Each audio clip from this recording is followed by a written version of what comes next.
Hello दोस्तों, स्वागत है आपका the credit manager YouTube channel. आज हम बात करने वाले हैं एक बहुत बड़े कन्फ्यूजन की, जो अक्सर लोन देने वाले और लेने वाले दोनों को होता है कि कौन सी फैसिलिटी दी जाए। बिजनेस में फंड्स की रिक्वायरमेंट है, लेकिन उस रिक्वायरमेंट को पूरा करने के लिए क्या सीसीओडी ली जाए या टर्म लोन लिया जाए, जिसको कई बार लैप भी कहा जाता है, लोन अगेंस्ट प्रॉपर्टी। तो या तो कैश क्रेडिट ओवरड्राफ्ट या टर्म लोन और लैप।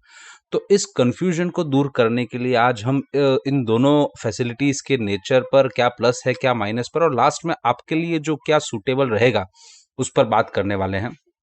तो स्टेप बाय स्टेप आगे बढ़ते हैं। सबसे पहले बात करते हैं कि सीसीओडी क्या होता है। सीसीओडी जो है वो एक वर्किंग कैपिटल फैसिलिटी है, full form cash credit overdraft. Working capital facility, working capital क्या होती है कि जैसे आप कोई बिजनेस चला रहे हो और उस बिजनेस में जो आपका पैसा घूमता है, मतलब आपने रॉ मटेरियल खरीदा, फिर उसको मैन्युफैक्चर किया, फिर उसको बेचा, बेचने के बाद जो पैसा कलेक्ट किया, तो ये पूरा जो साइकिल है, इस साइकिल के दौरान जो आपका पैसा रुका रहता है उसको वो आपका बिजनेस का वर्किंग कैपिटल कहते हैं। ठीक है। तो और डिटेल में हम आने वाले वीडियोस में समझेंगे कि वर्किंग कैपिटल क्या होता है। तो फिलहाल जो है सीसीओडी फैसिलिटी जो है वो एक वर्किंग कैपिटल फैसिलिटी है, यानी कि बिजनेस को चलाने के लिए अगर आपको जो वर्किंग कैपिटल की रिक्वायरमेंट है उसके लिए जो फैसिलिटी दी जाती है उसको सीसीओडी कहते हैं। ठीक है। यूजुअली ये 12 महीने के लिए दी जाती है और 12 महीने खत्म होने के बाद फिर से इसका रिन्यूअल होता है हर साल। और रिन्यूअल कितने टाइम के लिए होता है? फिर से 12 महीने के लिए होता है। लेकिन अगर आपने कुछ डिफॉल्ट किया है या आपका कोई कंडक्ट इशू है या आपके बिजनेस में कुछ इशू है, तो फिर इसको पीरियड को 12 महीने से घटा के कम भी किया जा सकता है, 6 महीने, 8 महीने, जैसा भी बैंक का पॉलिसी होगा उसके हिसाब से। पर यूजुअली जो है ये 12 महीने के लिए दी जाती है और फिर अगले 12 महीने के लिए रिन्यूअल किया जाता है हर 12 महीने में। फिर अगला पॉइंट क्या है? स्टॉक स्टेटमेंट जमा कराने पड़ते हैं और आपके करंट एसेट पर हाइपोथिकेशन आता है। करंट एसेट क्या होती है? आपकी स्टॉक्स और बुक डेब्ट्स, यानी कि डेटर्स। तो जो आपका स्टॉक और डेटर्स हैं, इन पर हाइपोथिकेशन आता है। हाइपोथिकेशन आप ऐसा समझ लीजिए कि बैंक का चार्ज चढ़ता है उस पर। जैसे आपकी प्रॉपर्टी है, प्रॉपर्टी पर आप लोन लेने जाओगे तो क्या होगा? मोर्गेज होगा। तो मोर्गेज होगा, गवर्नमेंट में रजिस्टर्ड होगा। उसी तरीके से आपके जो, अब प्रॉपर्टी तो क्या है, इमूवेबल है, एक ही जगह पड़े रहने वाली है, उसमें कुछ चेंज नहीं होने वाला, तो उस पर तो हो गया मोर्गेज। लेकिन आपके जो बुक डेब्ट्स है, यानी कि डेटर्स हैं और स्टॉक है, वो कभी एज इट इज नहीं रहेंगे। आप पुराना माल बेचोगे, नया माल लोगे, इसी तरह डेटर्स से पैसा आएगा, फिर नई सेल्स करोगे, नई उधारी खड़ी होगी, तो वो कंटिन्यू चेंज होते रहेंगे। तो इसीलिए उस पर चढ़ता है हाइपोथिकेशन। यानी बैंक क्या करता है, एक सर्टेन अमाउंट पर, जैसे आपका जो है स्टॉक और डेटर्स मिला के 1 करोड़ है या बैंक 1 करोड़ का लोन दे रहा है, तो वो स्टॉक और डेटर्स पर 1 करोड़ का चार्ज चढ़ा देगा। अब आपके बुक्स में अगर स्टॉक और डेटर्स किसी भी पॉइंट पर जो है जितने भी हैं, लेकिन अगर जब आप डिफॉल्ट करोगे तो 1 करोड़ तक की रिकवरी के लिए बैंक जो है वो डायरेक्टली स्टॉक लेके बेच सकता है और डायरेक्टली डेटर्स से पैसा रिसीव कर सकता है। इसको बोलते हैं हाइपोथिकेशन। तो ये कब आता है? सीसीओडी की फैसिलिटी में। ठीक है। फिर रीपेमेंट की बात करें तो सीसीओडी में जो है खाली इंटरेस्ट का पेमेंट होता है।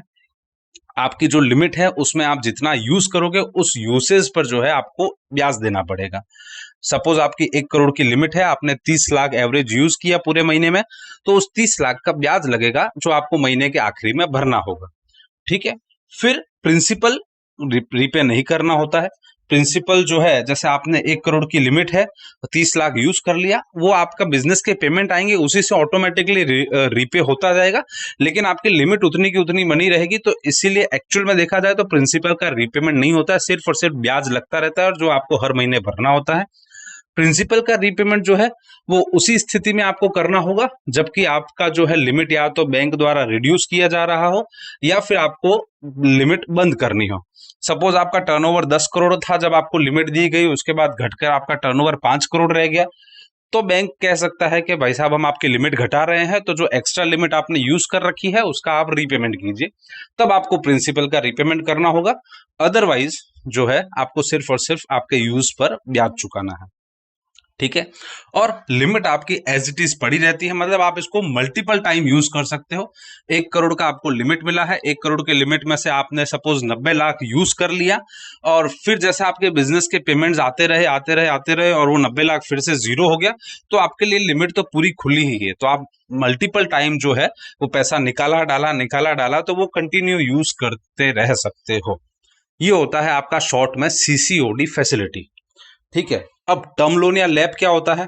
तो भाई साहब, टर्म लोन या लैब जो होता है वो एक स्पेसिफिक पर्पस के लिए दिया जाता है। जैसे सीसीओडी क्या था, आपके वर्किंग कैपिटल के लिए दिया जाता है। तो टर्म लोन और लैब जो है वो एक पर्टिकुलर यूज के लिए दिया जाता है कि आपको कोई प्रॉपर्टी खरीदनी है, आपको कोई मशीन खरीदनी है, आपको कोई कंस्ट्रक्शन करवाना है, या आपको कोई बड़ा प्रोजेक्ट एग्जीक्यूट करना है, जिसका आपको एंड यूज क्लियर है कि भाई इस चीज के लिए पैसे चाहिए, तो उस चीज के लिए ही आपको टर्म लोन या लैब दिया जाएगा। ठीक है, टेन्योर इसका लंबा होता है, यूजुअली 7 साल से लेकर 15 साल तक दिया जाता है। और अमाउंट जो है वो एक बार या मल्टीपल ट्रांच में डिसबर्स हो जाएगा। जैसे आपको 1 करोड़ का टर्म लोन मिला है, वो 1 करोड़ का टर्म लोन हो सकता है आपने सारी कंडीशंस फुलफिल कर ली, डिसबर्समेंट हुआ, तो वो 1 करोड़ पूरा का पूरा आपके खाते में डाल दिया जाएगा। या किसी सिचुएशन में ऐसा हो सकता है कि वो टुकड़ों में डाला जाए, जैसा आपकी सैंक्शन कंडीशन होगी। जैसे आप अगर मान लो कंस्ट्रक्शन के लिए ले रहे हो और आपको बैंक ने ऐसा कहा है कि आप जैसे जैसे कंस्ट्रक्शन करते जाएंगे वैसे वैसे हम आपको पैसा देते जाएंगे, 3 टुकड़ों में, 4 टुकड़ों में, तो वो उस केस में फिर क्या होगा, उस उतने टुकड़ों में पेमेंट होगा। या जैसे आप मशीन खरीदने वाले हो, तो मशीन में क्या होगा कि भाई मैं 10 मशीन लेने वाला हूं, तो जैसे जैसे मशीन लेता जाऊंगा, 1 मशीन आई, 2 मशीन आई, 3 मशीन आई, तो उतना उतना पैसा छूटता जाएगा। कहने का मतलब, या तो एक साथ पैसा छूटेगा या मल्टीपल टुकड़ों में छूटेगा, जैसे भी आपकी सैंक्शन कंडीशन होगी। रीपेमेंट कैसे होगा? रीपेमेंट होगा फिक्स्ड ईएमआई मेथड से, कि जितना आपका लोन है उस पर जो आपका रेट ऑफ इंटरेस्ट है, जो आपका टेन्योर है, उसके हिसाब से आपका एक फिक्स ईएमआई अमाउंट आ जाएगा। वो ईएमआई अमाउंट आपको हर महीने पे करना है। उस ईएमआई में आपका ब्याज भी आ गया और मूलधन भी आ गया। तो इसका मतलब ये हुआ कि मूलधन भी साथ साथ में रीपे करना होता है लगातार। जैसे हम सीसीओडी में खाली ब्याज का भुगतान कर रहे थे, इसमें ऐसा नहीं होता, इसमें मूलधन का भी भुगतान लगातार चालू रहता है ईएमआई के फॉर्म में। ठीक है, अच्छा, इसमें करंट एसेट्स पर चार्ज नॉर्मली नहीं आता है। आपके स्टॉक, बुक डेब्ट्स, किसी पर कोई चार्ज नहीं आएगा।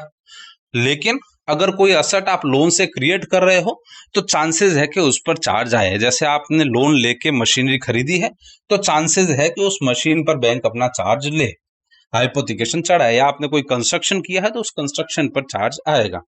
अदरवाइज कोई चार्ज करंट एसेट्स पर नहीं होता। ठीक है, और एक सबसे इंपॉर्टेंट पॉइंट जो दोनों में डिफरेंस का है, वो ये कि इसमें आपने एक बार पैसा भर दिया तो फिर से आप निकाल नहीं सकते। मेरा जो है टर्म लोन मान लो 1 करोड़ का था, और मैंने 20 लाख रुपए उसको पार्ट पेमेंट के रूप में वापस भर दिए, तो अब मेरा जो लोन है वो 80 लाख बाकी रहा। तो वो 80 लाख ही मुझे रीपे करना है। वो 20 लाख जो मैंने भर दिए वो मैं फिर से नहीं ले सकता। जैसा सीसीओडी में था कि आपने पैसा भरा फिर उठाओ, फिर भरा फिर उठाओ, तो वो 1 करोड़ का 1 करोड़ बना रहेगा। वैसा इस केस में नहीं होता। यहाँ पर जो है वो आप सिर्फ रीपेमेंट करते हो, एक मुश्त लेते हो और टुकड़ों में रीपेमेंट करते हो। ठीक है, ये होता है टर्म लोन या लोन अगेंस्ट प्रॉपर्टी। अब बात करते हैं आपको कौन सा लेना चाहिए, आपके लिए क्या बेस्ट रहेगा। तो बेस्ट क्या रहेगा, उसके लिए सेलेक्ट करने के मल्टीपल पैरामीटर्स है। तो पहली बात करते हैं कि एंड यूज क्या है, आपके बिजनेस का एंड यूज, जो पैसा जो आपको चाहिए उसका एंड यूज क्या है, क्या करने वाले हो उस पैसे का। अगर आपको उससे नॉर्मल आपका बिजनेस चलाना है, यानी कि वर्किंग कैपिटल में लगने वाला है कि मेरा टर्नओवर बढ़ेगा, मेरे पास ऑर्डर्स हैं हाथ में, मैं माल ज़्यादा खरीदूंगा फिर ज़्यादा बेचूंगा, तो मेरे जो साइकिल में पैसा लगने वाला है उसकी रिक्वायरमेंट बढ़ेगी, तो आपको वर्किंग कैपिटल की रिक्वायरमेंट रहेगी। और जब वर्किंग कैपिटल की रिक्वायरमेंट रहेगी तो नेचुरल है कि आपको सीसीओडी लेना चाहिए। उसी तरह अगर आपका कोई स्पेसिफिक एंड यूज है, मुझे पता ही है कि पैसा इधर ही जाएगा और एक मुश्त जाएगा, तो फिर सीसीओडी लेने का कोई मतलब नहीं है। तो फिर आपको बैंक टर्म लोन या लैब ही देगा और आपको भी वही लेना चाहिए। कि मुझे पता है बार बार रिक्वायरमेंट नहीं आने वाली है, एक बार रिक्वायरमेंट आई है, और रिक्वायरमेंट आई है तो अभी मुझे ये चीज़ करनी है, इसमें एक साथ पैसा लगेगा, तो आप टर्म लोन या लैब ले सकते हो। ठीक है, फंड की रिक्वायरमेंट कैसी है? फंड की रिक्वायरमेंट वैसे ही जैसे मैंने बोला कि एक बार रिक्वायरमेंट है, एक मुश्त रिक्वायरमेंट है, तो टर्म लोन या लैब लगेगा। और अगर लगातार रिक्वायरमेंट रहने वाली है, लगातार यूजुअली जो है आपके बिजनेस में वर्किंग कैपिटल में रिक्वायरमेंट रहती है, तो उस केस में फिर आपके लिए सीसीओडी लगेगा। ठीक है, प्रॉपर्टी की वैल्यू, वो भी एक इम्पॉर्टेंट रोल प्ले करती है। आपको क्या फैसिलिटी मिल पाएगी उसमें। जैसे लैब या टर्म लोन में क्या होता है कि आपका जो है वो एलटीवी कम होता है, मतलब जैसे प्रॉपर्टी की वैल्यू के सामने जो फंडिंग है वो कम हो दिया जाता है। 1 करोड़ की प्रॉपर्टी है तो बैंक्स यूजुअली 60 लाख, 70 लाख, 75 लाख तक देंगे। लेकिन वही वर्किंग कैपिटल फैसिलिटी होती है, सीसीओडी होता है, तो उसमें बैंक 1 करोड़ की प्रॉपर्टी के सामने 1 करोड़ भी दे सकते हैं और कई बार उससे ज्यादा भी दे सकते हैं, क्योंकि वो लोग साथ में करंट एसेट पर चार्ज भी लेते हैं, स्टॉक और डेटर्स पर भी चार्ज लेते हैं। तो उनके लिए ओवरऑल जो सिक्योरिटी की वैल्यू है वो बढ़ जाती है, तो इसीलिए वो ज्यादा भी दे सकते हैं आपकी प्रॉपर्टी के सामने। ठीक है। फिर बात आई रीपेमेंट कन्वीनियंस की, कि आपको जो है ईएमआई बेस्ड आप भरोगे। कई बार आदमी के माइंड में होता है यार सीसीओडी ले तो लिया, लेकिन अभी हो ये रहा है कि खत्म ही नहीं हो रहा, मैं ब्याज भरे जा रहा हूँ, ब्याज भरे जा रहा हूँ, लिमिट तो उतनी की उतनी पड़ी है, क्योंकि उसमें प्रिंसिपल रीपेमेंट का ऑप्शन होता नहीं है। तो रीपेमेंट का आपका कन्वीनियंस कैसा है? आप चाहते हो कि लिमिट धीरे धीरे खत्म हो जाए, तो बेटर है कि आप टर्म लोन ले लो, लैप ले लो। तो उसमें क्या होगा, हर महीने ईएमआई जाती रहेगी, प्रिंसिपल कम होता रहेगा, आपका आउटस्टैंडिंग कम होता रहेगा। लेकिन सीसीओडी में वैसा नहीं होगा। और अगर आपको ऐसा है कि लगातार फंड की रिक्वायरमेंट रहने वाली ही है बिजनेस में, तो फिर आपके लिए जो है बेटर ऑप्शन सीसीओडी है, क्योंकि इससे क्या होगा कि आपको सिर्फ ब्याज भरना रहेगा, बाकी का पैसा आप फिर से बिजनेस में इन्वेस्ट करके प्रॉफिट बढ़ा सकते हो, बिजनेस को बढ़ा सकते हो। फिर आई बात प्रॉफिटेबिलिटी ऑफ बिजनेस की, कि प्रॉफिटेबिलिटी ऑफ बिजनेस अगर आपकी अच्छी है, आप अच्छा प्रॉफिट कमा रहे हो, तो कई बार ये होता है कि अगर मैं अच्छा प्रॉफिट कमा रहा हूं तो फिर मैं लोन की लायबिलिटी क्यों रखूं। तो फिर मैं ये प्रिफर करता हूं कि मैं जो है वो धीरे धीरे पैसा भर के लोन खत्म ही कर दूं। तो उस केस में फिर मेरे लिए टर्म लोन या लैप अच्छा रहता है, कि भाई चलो मैंने लोन रीपे कर दिया, अब मैं अपने पैसे से बिजनेस कर रहा हूँ। लेकिन अगर प्रॉफिटेबिलिटी कम है, बहुत कम मार्जिन पर बिजनेस कर रहा हूँ, तो उस केस में फिर ये होगा कि मेरा प्रॉफिट पूरा का पूरा अगर रीपेमेंट में चला जाएगा, तो उस केस में फिर जो है फिर से बिजनेस बढ़ाने में मुझे फंड की रिक्वायरमेंट होगी, तो दिक्कत होगी। तो उस केस में फिर सीसीओडी बेटर रहता है। एक लास्ट ऑप्शन कि आपका जो है वो बिजनेस मॉडल क्या है।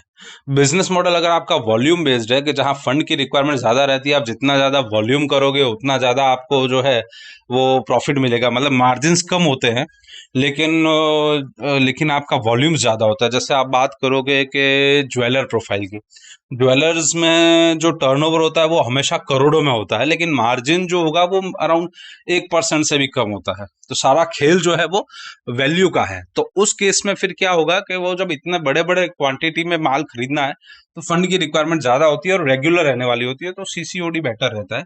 और अगर आपका बिजनेस जो है वो मार्जिन बेस्ड है, कि भाई मैं तो भले माल 10 रुपए का बेचूंगा लेकिन उसमें भी 5 रुपए प्रॉफिट कमा लूंगा, तो फिर बेटर है कि वो प्रॉफिट फिर जो है वो क्यों उसमें दिया जाए। इससे अच्छा है कि टर्म लोन लैप ले लो, लोन लेके खत्म करो, अपना प्रॉफिट अपने पास रखो, बिजनेस में डालो और बिजनेस बढ़ाओ। ठीक है। तो ये कुछ फैक्टर्स थे जो आपको तय करने में मदद करेंगे कि आपको क्या लेनी चाहिए। लेकिन अगर नटसेल की बात की जाए तो सबसे इंपॉर्टेंट चीज तो आपका एंड यूज है, कि आपको पैसा किस पर्पस के लिए चाहिए। एक मुश्त चाहिए या बिजनेस चलाने के लिए चाहिए। अगर एक मुश्त चाहिए, किसी स्पेसिफिक यूज के लिए चाहिए, तो टर्म लोन लैप लीजिए। और अगर आपको लगातार बिजनेस में ही रिक्वायरमेंट रहेगी बिजनेस चलाने के लिए, तो फिर आप सीसीओडी लीजिए। ठीक है।